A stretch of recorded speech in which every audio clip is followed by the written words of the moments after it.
Hello दोस्तों, कैसे हैं आप? तो आज के सेशन में हम लोग भौतिकी के पार्ट 2 में सदिश राशि और अदिश राशि के बारे में विस्तृत रूप से जानेंगे।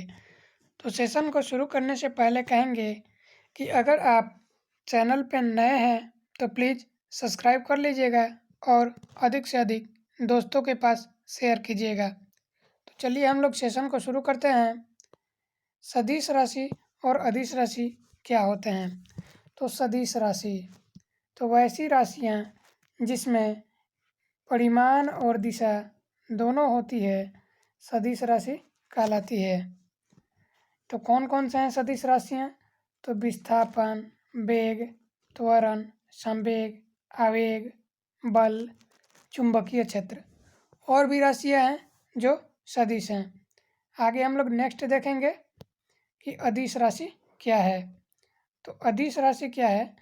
तो वैसी राशि जिसमें केवल परिमाण होता हो, दिशा नहीं हो, अदिश राशि कहलाती है। अर्थात वैसी राशि जिसमें केवल परिमाण होता है, अदिश राशि कहलाती है। कौन कौन से हैं अदिश राशियाँ? तो द्रव्यमान है, कार्य है, ऊर्जा है, शक्ति है, दूरी, चाल, समय और सारी राशियाँ हैं जो अदिश हैं। तो आगे हम लोग देखते हैं नेक्स्ट कि अब सदिश राशियों का हम लोग निरूपण कैसे करते हैं। तो सदिश राशियों का निरूपण हम लोग एक तीर के द्वारा करते हैं, जिसमें तीर क्या बताता है? तीर का जो सर होता है वह दिशा को बताता है और उसकी लंबाई होता है जो परिणाम को बताता है। आगे हम लोग देखेंगे सदिशों का निरूपण। सदिश राशियों का निरूपण तीर चिन्ह द्वारा करते हैं, जिसमें तीर का जो सर होता है दिशा को बताता है, जबकि उसकी जो लंबाई होती है परिणाम को बताता है। जैसे ये सदिश है तो ये सर है तो ये दिशा को बताएगा अर्थात डायरेक्शन को बताएगा, और जो ये लंबाई है ये बताएगा मैग्नीट्यूड को अर्थात परिमाण को। आगे हम लोग देखेंगे कि अब सदिश राशि और अदिश राशियों को जोड़ते कैसे हैं। तो अदिश राशियों को बीजगणितीय विधि से जोड़ते हैं, जबकि सदिश राशियों को त्रिभुज नियम या समांतर चतुर्भुज के नियम से जोड़ते हैं।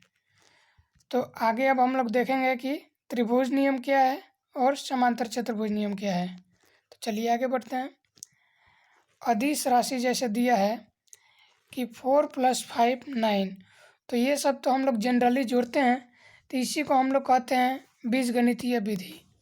और सदिश की बात है तो सदिश में दो नियम है जोड़ने के, एक त्रिभुज नियम और दूसरा समांतर चतुर्भुज नियम। तो त्रिभुज नियम में क्या होता है और समांतर चतुर्भुज दोनों नियम में दो दो सदिश देता है और उसी से हम लोग रिजल्टेंट का पता लगाते हैं। तो त्रिभुज नियम में क्या होता है कि दो सदिश देता है तो जो कि एक ही दिशा में रहता है, और जो उसका परिणामी सदिश होता है वह दोनों सदिश के विपरीत डायरेक्शन में होता है। जैसे यहाँ पे r निकालना है, रिजल्टेंट r का मान, तो vector a plus vector b होगा। आगे हम लोग देखेंगे अब समांतर चतुर्भुज के नियम। तो समांतर चतुर्भुज के नियम में भी दो ही सदिश देता है, और इसका रिजल्टेंट हम लोग पता लगाने के लिए क्या करते हैं कि a² + b² + 2ab cos theta से निकालते हैं। और अगर r की बात करते हैं तो ये सभी रूट में आ जाते हैं। a² + b² + 2ab cos theta होता है। अब मैक्सिमम और मिनिमम की जहाँ तक की बात है तो ये cos थीटा पे डिपेंड करता है। अभी तो हम लोगों ने r पढ़ लिया, रिजल्टेंट का मान a² + b² + 2ab cos theta होता है।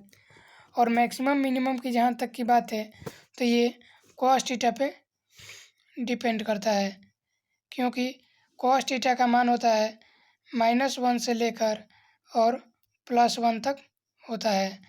तो अगर मिनिमम पूछेगा तो हम लोग a - b बताएंगे, और रिजल्टेंट का मान मैक्सिमम कहता है तो हम लोग a + b बताएंगे। अर्थात a + b का मतलब है कि दोनों सदिश का परिमाण को जोड़ देंगे, और मिनिमम कहेगा तो बड़े सदिश में से छोटे सदिश के परिमाण को घटा लेंगे।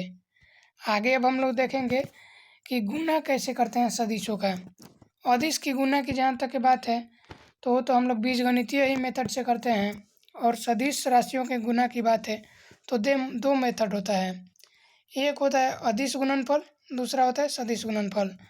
तो जब दो सदिशों का हम लोग अदिश गुणनफल निकालते हैं तो दोनों सदिशों के परिणामों को गुणा करते हैं और cos थीटा से मल्टीप्लाई कर देते हैं। और सदिश गुणनफल की बात है तो दोनों सदिश के परिमाण निकाल के sin थीटा से मल्टीप्लाई करते हैं। तो चलिए हम लोग देखते हैं। जैसे दो सदिश राशियों का अदिश गुणा करना हो तो उसे हम लोग डॉट प्रोडक्ट से दिखाते हैं। डॉट देते हैं, इसे हम लोग डॉट प्रोडक्ट कहते हैं। और अगर दो सदिशों का सदिश गुणनफल निकालना हो तो उसे हम लोग क्रॉस प्रोडक्ट देते हैं।